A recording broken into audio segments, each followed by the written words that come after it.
నాకు ప్రేమంటే ఏంటో నిజంగా తెలియచ్చింది నువ్వు నా లైఫ్లోకి వచ్చేంతవరకు. నా ఫ్రెండ్స్ ఎవరైనా లవ్ చేస్తున్నారంటే నేను తిట్టేవాడిని, ఎందుకంటే అందులో ఉండే గొప్ప ఫీలింగ్ ఆ రోజు నాకు తెలియలేదు. నీతో ప్రేమలో పడిన తర్వాత తెలిసింది అది ఎంత గొప్ప అనుభూతో.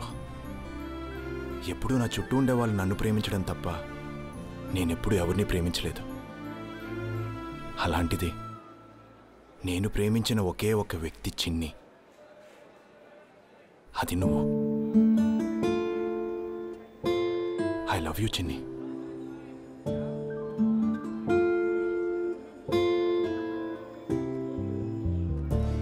నువ్వు నన్ను ఎందుకు ప్రేమించావో నాకు తెలీదు, కానీ నేను నిన్ను ప్రేమించింది మాత్రం నువ్వు నా చిన్ని అనుకుని.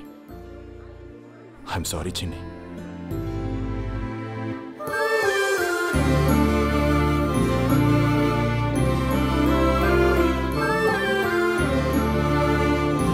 అబ్బా చిన్ని, అర్థం చేసుకో చిన్ని, నేను మంచోడ్నే. పబ్లో అమ్మాయిని అడుగుకెళ్ళడం, నీ ఫ్రెండ్ పెళ్ళి ఆపడం చూసి నన్ను అదో అనుకుంటున్నావా? కాదు, నేను మంచోడ్నే చిన్ని. అవన్నీ ఆవిడ అడిగిందండి.